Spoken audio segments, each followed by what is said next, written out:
Yang udah nikah pengen pisah. Orang tuh semua ribut, pengen kawin, pengen nikah. Gak punya pacar, stres sekali hidupnya. Saya mau kasih tahu, apa nikah gampang ya? Yang udah nikah pengen pisah. Semua orang yang masih single, masih jomblo berpikir tujuan hidup menikah adalah untuk bahagia. Tapi saya mau kasih tahu sebagai orang yang sudah menikah, bahwa kalau orang perlu menikah untuk bahagia, kenapa orang kawin cerai juga? Saya percaya bahwa eksistensi kita di dunia ini ada purpose Tuhan di balik semuanya. Jangan fokus kepada apa yang kamu mau. Kapan gua nikah, sama siapa gua nikah, gua harus nikah sama siapa. Dengar, pergumulan kita yang harus jadi fokus kita sekarang adalah apa kehendak Tuhan buat kita. Jangan doa pagi siang malam tanya, Tuhan siapa pasangan hidup saya. Saya mau bilang gini, kejar perkenanan Tuhan. Karena orang yang hidupnya dikenan Tuhan itu selalu disertai, dan apa saja yang dia perbuat pasti berhasil. Kejar perkenanan Tuhan, karena kalau kamu tuh nyenengin hati Tuhan, apa sih yang Tuhan gak kasih? Hidup jomblo. Katanya jomblo itu nasib, single itu pilihan. Berapa banyak kalian yang sore hari ini masih single, boleh lihat tangannya? Tolong angkat yang tinggi kalau ditanya. Yang masih single, angkat tangan. Oke, sekarang lirik kiri, lirik kanan. Dikasih kesempatan kok malu-malu, haleluya. Oke, perkenalkan Kristeo, jomblo berkualitas. Saya balas perkenalannya maksudnya, baiklah.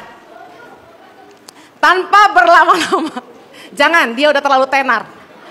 Oke, tanpa berlama-lama kita langsung masuk ke Desperado Jomblo, Living Your Singleness. Apa semua orang harus nikah?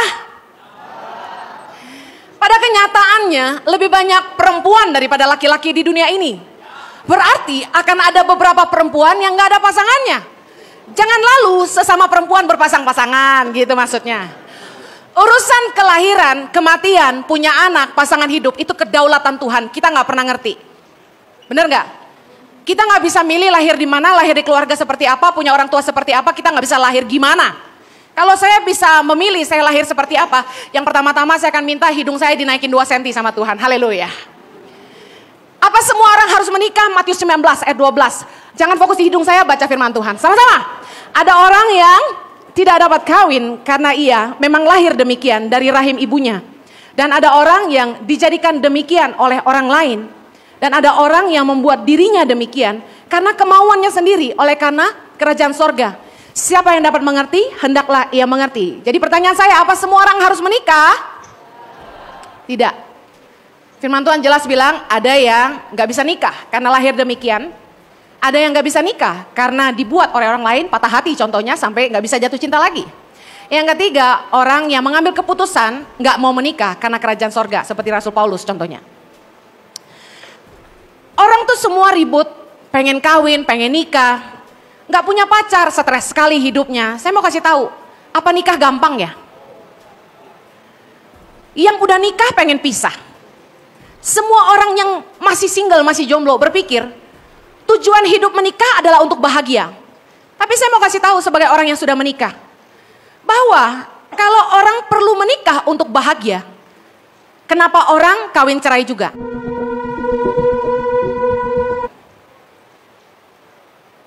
Bukan masalah tentang apa nikah itu harus, tapi apa kehendak Tuhan untuk kita.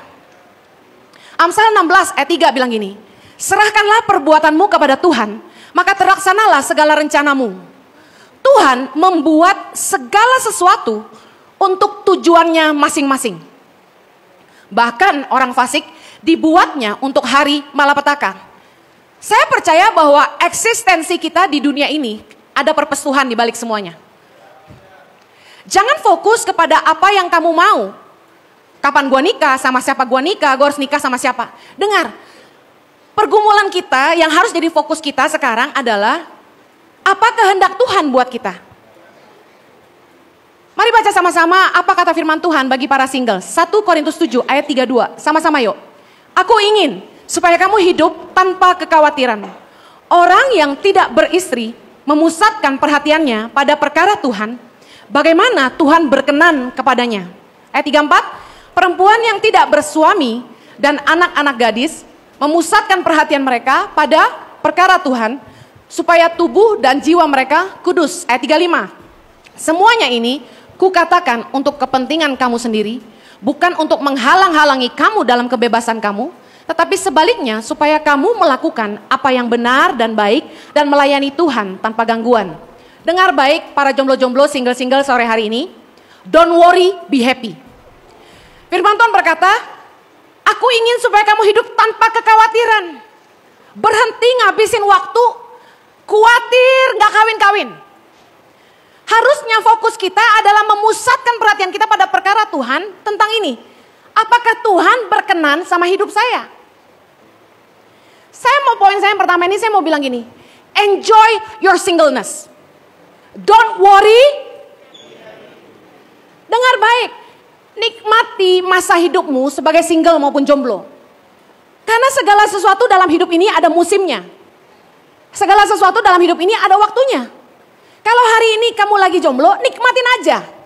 Don't worry, be happy. Itu kata firman Tuhan. Nah, saya ingin mengupas 10 benefit jadi jomblo. Percayalah, sebagai perempuan yang sudah menikah dan punya anak, saya mengatakan ini sebagai kerinduan yang tidak pernah terrealisasikan. Oke. Yang pertama, mau traveling kemanapun, berapa lama pun, tenang selama masih ada tabungan. Karena tidak ada yang perlu diurus, dikhawatirkan dan ditinggal di rumah. Kalian jangan fokusnya gini, gak ada yang ngangenin gue. Hei, lihat sisi baiknya. Lu bisa pergi kemana aja, kapan aja, berapa lama pun, tanpa perlu ada yang dikhawatirin di rumah. Tahu gak cerita tentang saya udah keliling Indonesia 12 tahun, tapi gak pernah jalan-jalan? Ironi gak menurut kalian? Keluar masuk Sumba, keluar masuk Papua, keluar masuk Mentawai yang katanya indah, keluar masuk semua pulau di Indonesia yang katanya, sorga.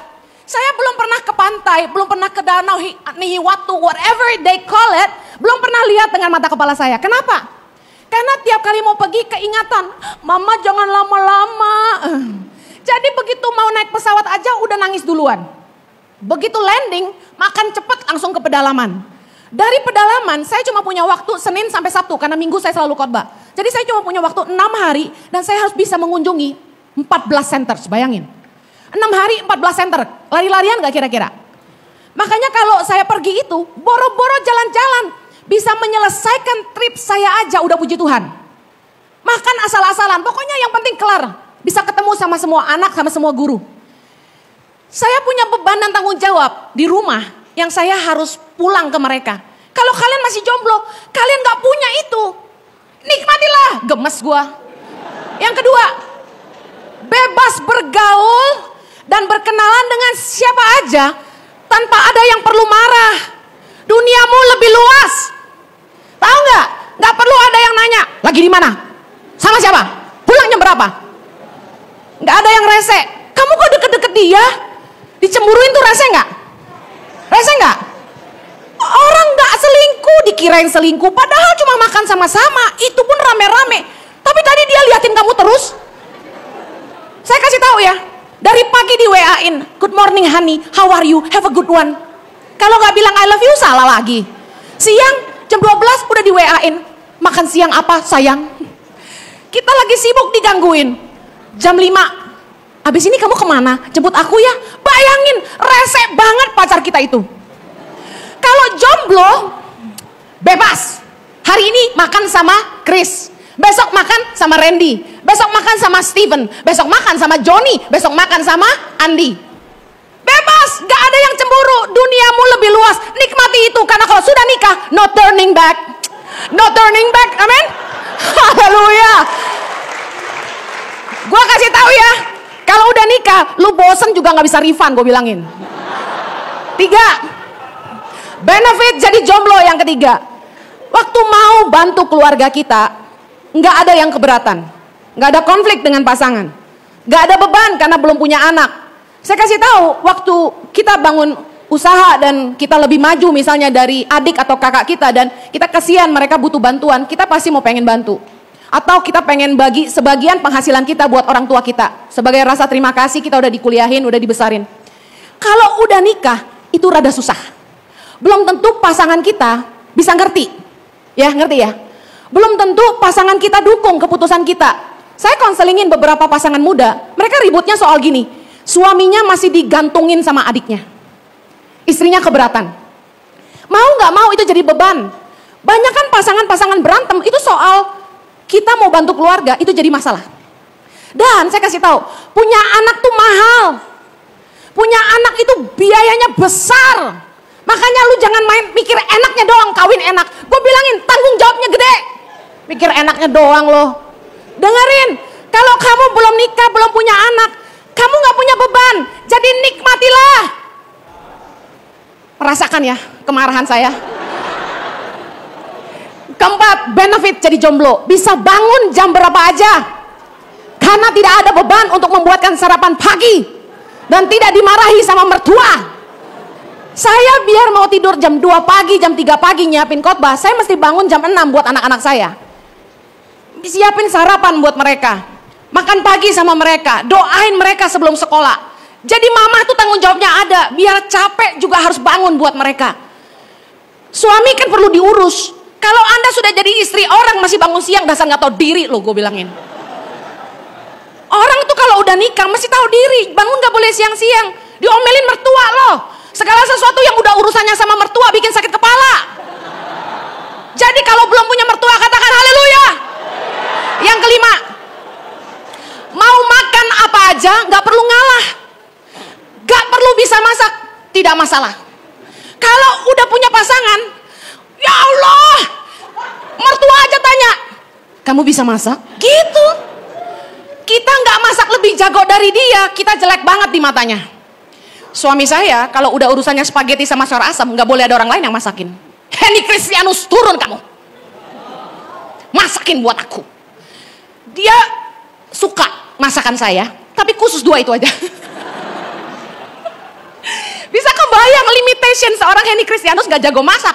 Tapi lumayan ada yang suami saya suka gitu loh. Tapi saya kasih tahu ya, gak semua perempuan pintar masak, tapi paling gak harus bisa masak. Tapi kalau kamu masih single, itu gak usah dipusingin. Berbahagia gak? Dan kalau makan gak perlu ngalah, saya mau cerita. Saya itu doyan buntut gurame goreng garing. Saya gak suka dagingnya, saya suka buntutnya. Anak saya 3 doyan buntutnya juga. Lah kita kalau pesen gurame goreng garing, mau pesen berapa coba? Anak saya 3, masa pesen 3? Paling banyak saya pesen 2. Itu pun karena dengan cinta ya.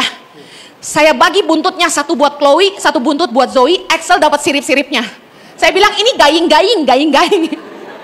Mamanya gigit jari doang saudara. Saya ngalah sama anak saya. Karena setiap kali makan, dia suka makanan saya juga. Namanya juga anaknya. Saya kasih tahu, mumpung kamu belum punya pasangan dan belum punya anak, makan apa aja yang kamu mau makan. Haleluya.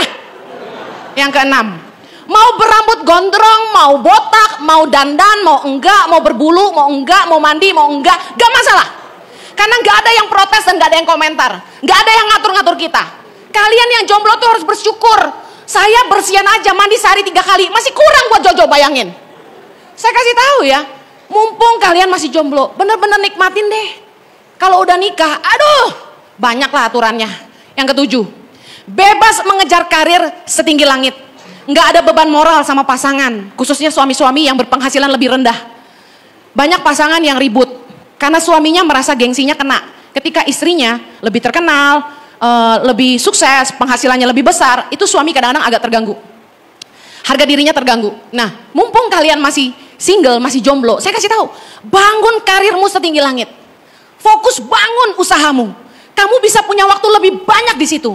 Kalau udah berkeluarga, waktunya terbatas. Kamu jarang di rumah, istri bisa marah. Punya waktu yang lebih panjang di tempat kerja, nggak masalah. Pulang jam 10 pun nggak masalah. Tapi kalau udah nikah, jadi masalah, percayalah. 8, benefit jadi jomblo. Melayani lebih maksimal, nggak pusing tidur di mana. Tapi hati-hati tidur sama siapa ya. Makan apa dan pulang kapan. Kalau kalian masih single, ini nih luar biasa. Saya percayalah. Kalau saya waktu itu masih jomblo dipanggil Tuhan, saya jamin saya akan lari lebih cepat dan mengerjakan jauh lebih banyak. Herannya kalian yang lebih jomblo dari saya hari ini, nggak mau menggunakan kejombloan kalian untuk mengerjakannya maksimal.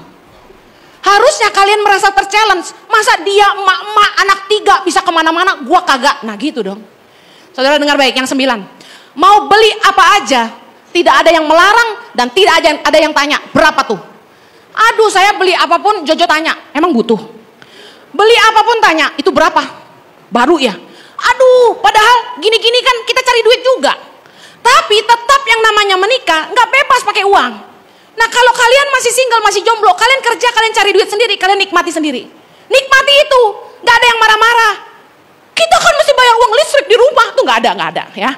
Nikmati itu. Yang ke-10, bisa membahagiakan orang tua dan orang banyak tanpa harus khawatir tabungan cukup nggak buat masa depan anak cucu. Mumpung kalian masih single, saya kasih tahu, bahagiakan orang tuamu.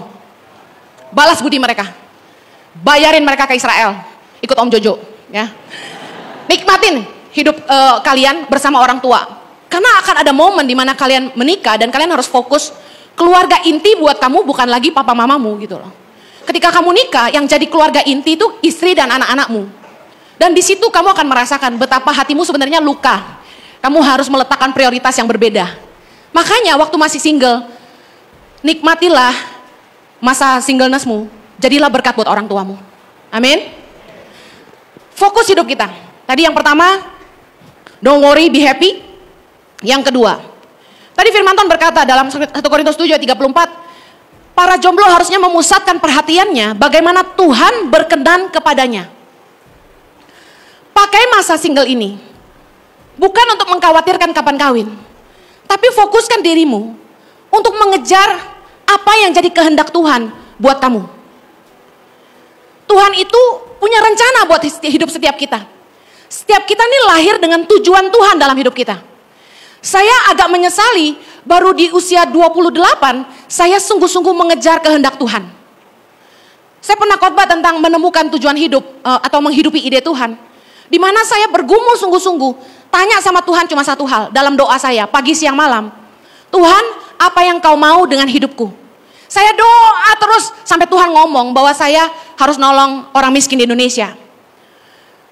Bayangkan kalau saya bisa menemukan itu ketika saya masih single, ketika saya belum nikah dan ketika saya belum punya anak. Pastinya saya yakin saya akan lari lebih cepat. Saya akan mengerjakan jauh lebih banyak karena belum ada beban dan belum ada tanggung jawab yang memberati di rumah. Saya tidak bilang saya menyesali hidup saya hari ini. Saya sangat bersyukur buat hidup saya. Saya percaya bahwa segala sesuatu indah pada waktunya. Tapi saya mau buka pemikiran kalian. Kalian hari ini ada di posisi di mana saya sudah tidak bisa kembali. Bayangkan kalian di posisi saya dan kalian masih punya kesempatan itu. Bisa ngerti maksud saya? Jangan doa pagi siang malam tanya, Tuhan siapa pasangan hidup saya? Saya mau bilang gini, kejar perkenanan Tuhan. Karena orang yang hidupnya dikenan Tuhan itu selalu disertai dan apa saja yang dia perbuat pasti berhasil. Kejar perkenanan Tuhan, karena kalau kamu tuh nyenengin hati Tuhan, apa sih yang Tuhan gak kasih? Yang ketiga, fokus hidupmu. Tadi yang kedua, jangan lupa cari kehendak Tuhan. Yang ketiga, fokus hidupmu selama single ini. Jaga hidupmu sungguh-sungguh dan tingkatkan kualitas hidupmu. Menjaga hidup artinya gini, kamu harus pastikan hidupmu kudus. Milikilah ketetapan untuk tidak menajiskan diri. Ambil keputusan untuk benar-benar menjaga kesucian. Karena brand new stuff has the highest value. Kita mau beli mobil aja paling mahal itu di posisi dia baru. Kalau kamu mau dapat yang terbaik, kamu harus pastikan kamu juga memberi yang terbaik. Tingkatkan nilai hidupmu. Mumpung masih muda, saya mau kasih tahu gini, upgrade value seorang kamu. Pastikan hidup kamu tuh berkualitas gitu loh. Saya mau tanya, hari ini hidupmu di level apa? Saya nggak tahu handphone apa yang paling murah. Katakanlah maaf kalau menyinggung brand yang kalian pakai. Hari ini kalian di level Oppo atau iPhone gitu. Kalau hari ini kalian di level Oppo, bukan berarti Oppo jelek. Bisa ngerti maksud saya kan? Tapi kita ngerti ada jenjang. Beda value di situ, beda kelas. Bangun hidupmu dari Oppo jadi iPhone gitu loh. Kalau kamu mau hidupmu berkualitas, pastikan kamu pakai waktu-waktumu di masa-masa single ini untuk bekerja sungguh-sungguh. Bangun karirmu, pertajam potensimu, Seriuslah kerja mumpung gak ada yang ngangenin di rumah. Bangun usaha rintis dari nol. Dengar, bisnis itu resiko tinggi. High risk, high return. Tapi kalau kamu masih jomblo, apa yang kamu takutin? Take the risk, ambil resiko, bangun usaha. Kalaupun harus habis, kamu gak ada tanggungan. Kamu tanggung jawab sendiri. Beda dengan orang yang sudah menikah, bangun usaha mikir 2 kali. Kalau sampai ngabisin duit yang ada keluarga yang harus dikasih makan. Bisa ngerti maksud saya?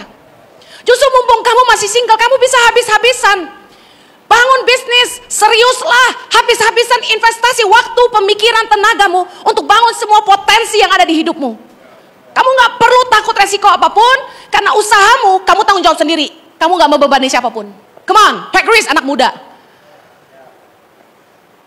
Poin lain yang saya mau tekankan tentang menjaga dan meningkatkan kualitas hidup, saya mau kasih tahu gini. Ketika kamu cari kehendak Tuhan dalam hidupmu, dan kamu menghidupi kehendak Tuhan, tanda orang yang menghidupi kehendak Tuhan, itu apa saja yang dia sentuh, itu berkembang. Karena prinsip kerajaan sorga, itu seperti biji sesawi, jadi besar, seperti ragi. Apapun yang dimulai dari kecil, pasti mengembang. Itu prinsip kerajaan Tuhan. Kalau kamu menghidupi rencana Tuhan dalam hidupmu, hidupmu akan terus naik, katakan amin. Dan ketika kamu meningkatkan kualitas hidupmu, otomatis ada yang ikut naik. Apa itu? Lingkaran di sekitarmu. Firman Tuhan berkata dalam Amsal 22 ayat 29. Pernahkah engkau melihat orang yang cakap dalam pekerjaannya? Di hadapan raja-raja, ia akan berdiri, bukan di hadapan orang-orang yang hina. Lingkaran di sekitar kita, pertemanan kita, koneksi kita, itu tergantung dari posisi di mana kita hari ini.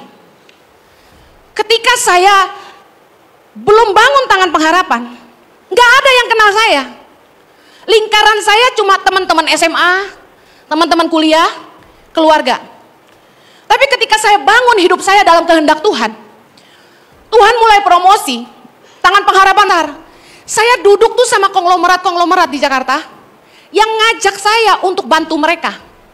Bantu mereka pikirin bagaimana supaya yayasan mereka lebih berdampak ke depan. Bayangin. Saya sampai pernah mau di hijack sama salah satu konglomerat di Jakarta dengan satu catatan, saya harus meninggalkan tangan pengharapan dan kerja ikut dia. Sebagai GM-nya menangani 38 yayasan di bawah dia. Dia minta saya untuk bantu dia kelola dananya miliatan.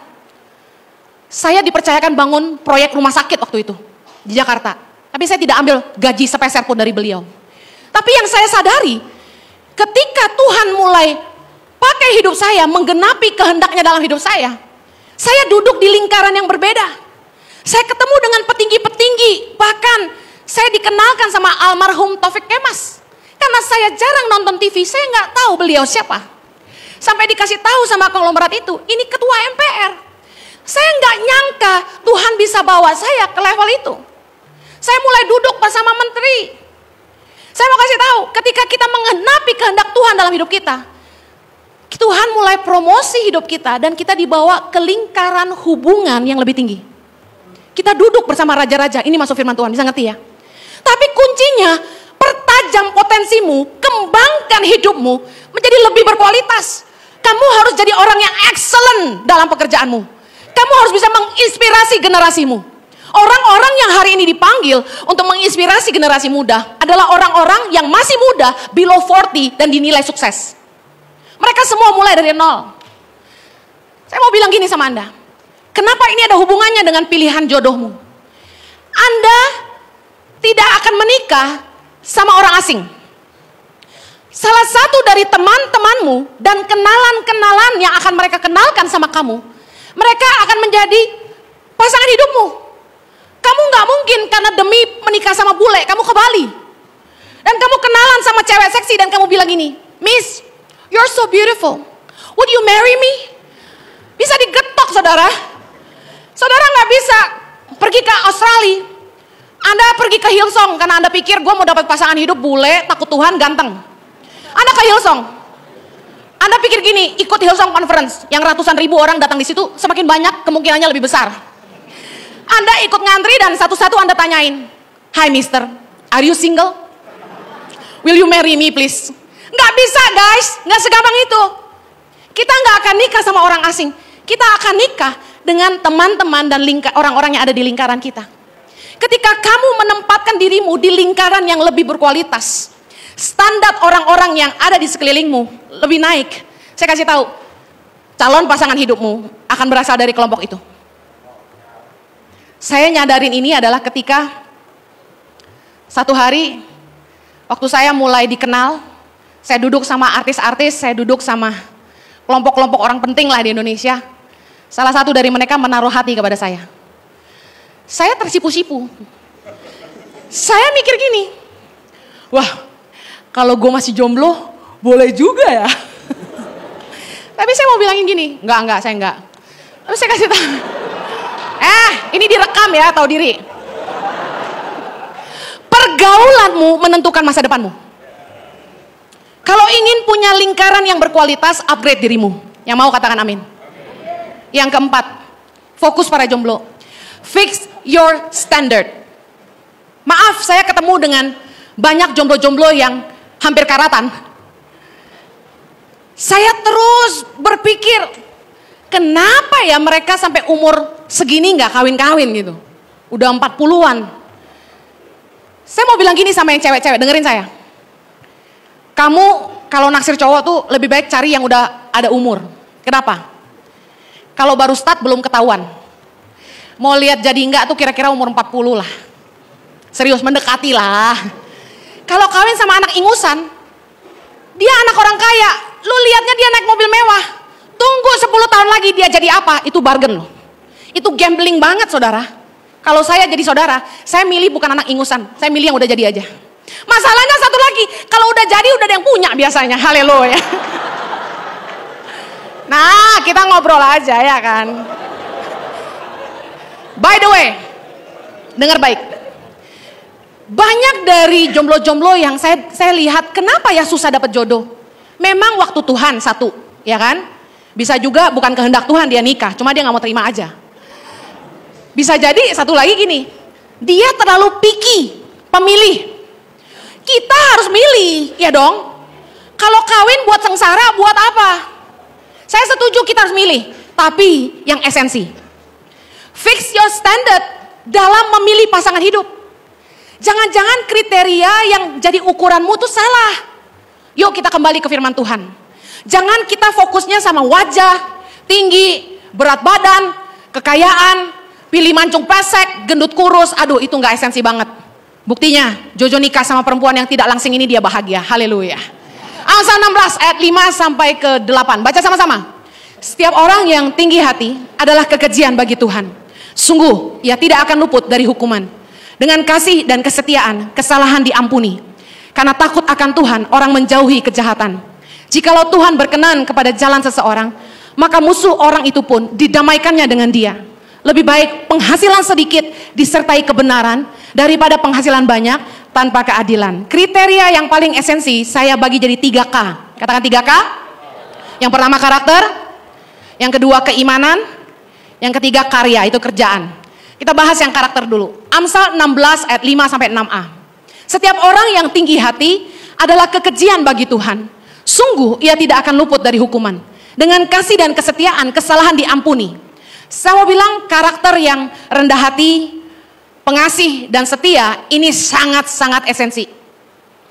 Dia mungkin gak terlalu ganteng, dia mungkin gak terlalu kaya, tapi dia rendah hati, dia pengasih, dia setia. Saya mau bilang tetap jauh lebih baik daripada pria ganteng, kaya, tapi sukanya menghina orang, gak bisa menghargai orang, sukanya selingkuh aja, dan gak punya kasih sama sesama. Orang yang rendah hati, itu mau menerima kelemahan pasangan. Karena dia sadar dia sendiri gak sempurna. Orang yang rendah hati itu mau terus belajar jadi pribadi yang lebih baik. Orang yang sombong, sulit berubah. Karena dia merasa dia sempurna. Kamu yang salah. Orang yang tinggi hati gak mungkin minta maaf.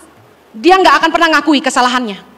Tapi orang yang rendah hati, dia sadar dia sendiri punya kelemahan. Jadi dia bisa mengampuni kesalahan kita.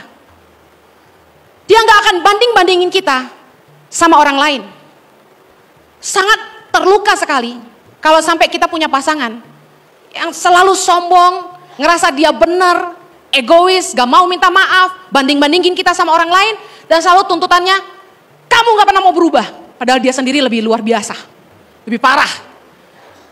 Orang yang punya kasih, itu gampang mengampuni. 1 Petrus 4 ayat 8 bilang, kasih menutupi banyak sekali dosa.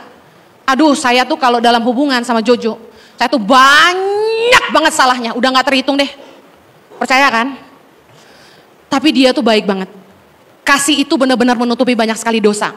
Dan yang luar biasanya gini, Jojo tuh gak pernah ngungkit-ngungkit masa lalu saya. Tahu gak paling tersiksa kalau kita punya pasangan yang selalu mengingatkan kita sama kesalahan kita di masa lalu. Hidup kita akan sulit maju.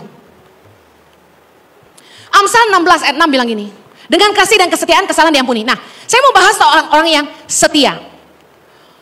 Pasangan kita tuh setia gak setia, itu tuh teruji sejak kita dating sebenarnya. Sejak kita kenal sama dia.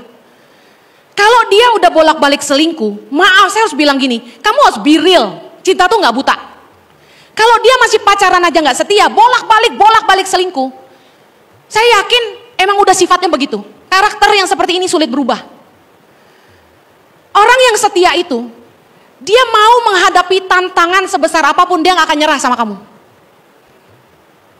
Punya mertua yang killer, mesti pacaran jarak jauh, bayar tiket Surabaya Bandung, Jakarta Bandung, gak masalah. Amerika Jakarta, gak masalah. Saya kasih tahu, orang tuh kalau bener-bener cinta sama kita, teruji harga bayarnya. Ada cowok naksir saya dulu, dia interlokal saya dari, saya nggak mau sebut kota ya, ke Jakarta, ke Australia. Tagihan teleponnya sampai 7 juta sebulan. Itu baru teruji, saya kasih tahu. Kalau yang anterin aku ya, Gojek aja, aduh, tinggal aja lah.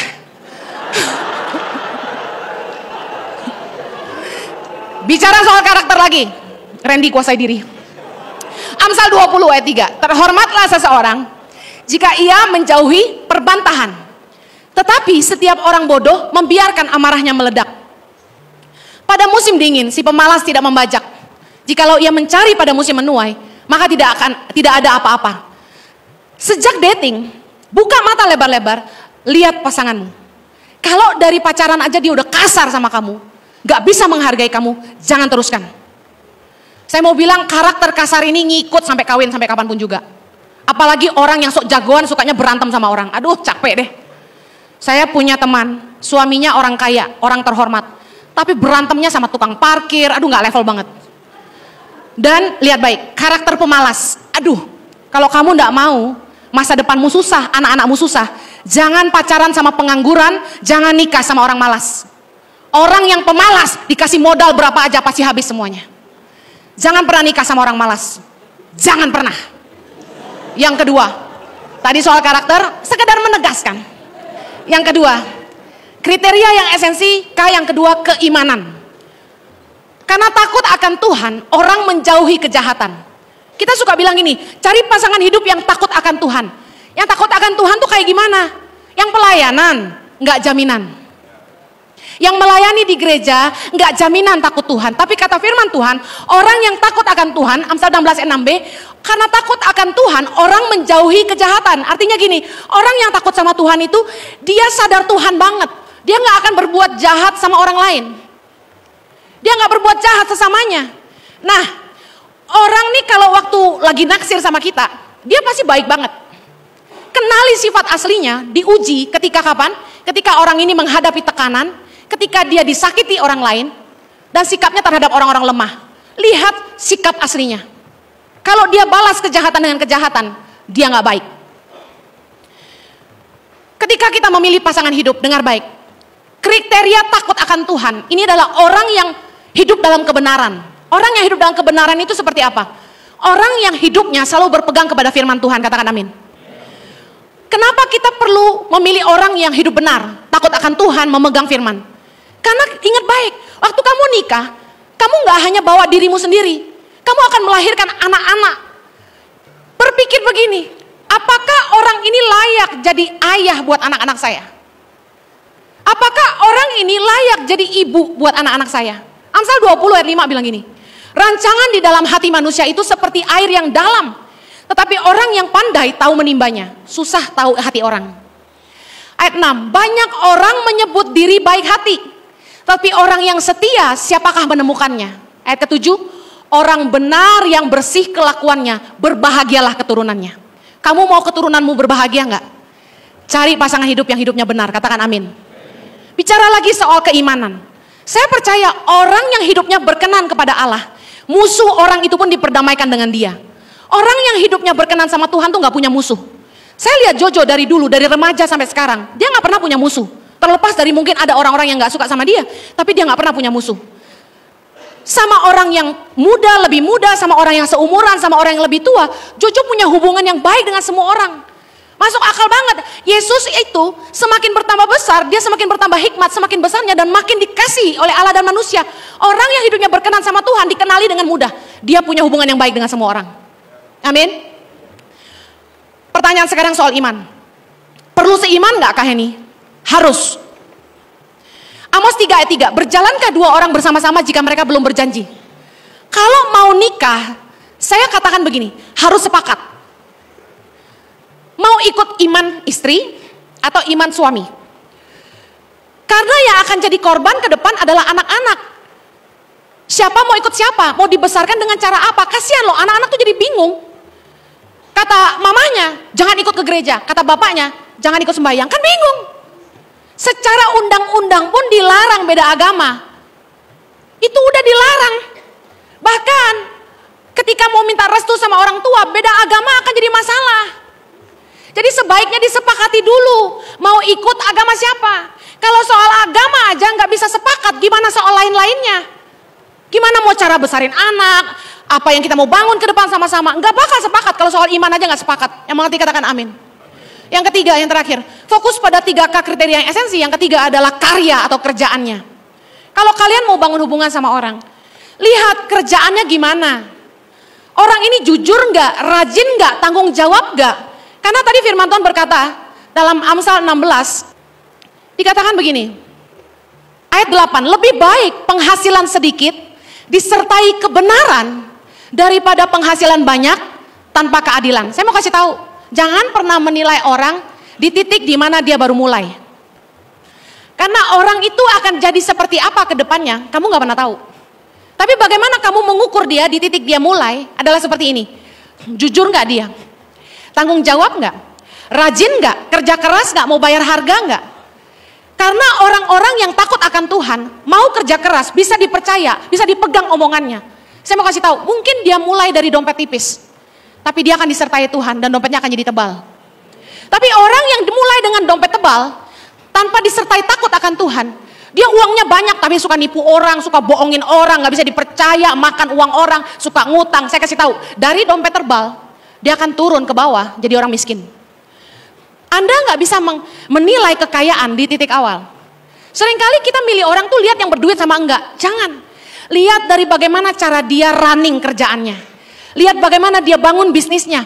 Atas dasar kebenaran enggak? Atas takut akan Tuhan enggak? Kalau dia suka merampas apa yang bukan jadi miliknya, saya pastikan dia hidupnya gak benar. Lebih baik jangan sama dia meskipun dia kaya. Orang yang mulai dari kaya tapi gak benar, pasti bikin kamu sengsara. Dan gak ada jaminan untuk sustain ke depannya. Percuma kaya kalau nggak punya karakter dan nggak takut Tuhan. Kenapa? Orang yang cinta uang, saya kasih tahu ya, kamu nggak bakal jadi prioritas buat dia. Karena bagi dia uang lebih penting. Kamu nggak akan dihargai, malah bisa-bisa dipukulin. Orang yang cinta uang menghalalkan segala cara untuk jadi kaya, termasuk mengorbankan keluarganya. Banyak orang tua yang pergi ke Gunung Kawi buat cari pesugihan, ngerti pesugihan ya, untuk cari kaya. Mereka tahu bahwa anak-anak akan dikorbankan. Saya punya teman, satu angkatan dulu waktu sekolah. Satu keluarga, anaknya bisu semua. Padahal ganteng-ganteng, cantik-cantik. Tapi nggak ada yang bisa ngomong. Kenapa? Karena papanya pergi ke Gunung Kawi cari pesugihan. Orang yang cinta uang nggak akan prioritasin kamu. Buat dia, kamu nggak penting. Bayangin. Orang yang cinta uang berpikir dia bisa beli apa aja dengan uang, termasuk cinta. Udah pasti sulit setia. Saya mau tutup dengan begini. Sendiri atau berdua, kamu bisa bahagia. Katakan amin. Bahagia itu gak datang dari luar. Bahagia itu datang dari dalam. Sumber sukacita kita tuh Tuhan. Siapapun gak bisa bikin kamu bahagia. Terbukti orang yang menikah pun gak semua bahagia. Bahagia itu keputusan, saya mau kasih tahu itu aja. Mau nikah atau tidak, berserah sama Tuhan. Jangan pusing kapan kawin, apakah saya harus kawin, berserah, tanya kehendak Tuhan buat kamu. Kejar apa yang jadi kehendak Tuhan. Mau jomblo, mau nikah, kamu bisa bahagia. Fokusmu yang kedua, upgrade kualitas dan nilai hidupmu. Percayalah, ketika kamu fokus kepada tujuan Tuhan dalam hidupmu, dan kamu meningkatkan nilai-nilaimu, Tuhan akan membawamu ke lingkaran pertemanan yang lebih jauh berkualitas, dan pilihanmu untuk pasangan masa depan jauh lebih berkualitas. Yang terakhir, evaluasi kriteria kamu dalam mencari pasangan. Dengarkan nasihat ini. Kalau seleramu yang ketinggian, bercerminlah. Kalau karaktermu yang bermasalah, berubahlah. Kalau wajahmu tidak tertolong, kantongmu harus bisa menolong. Amin. Haleluya.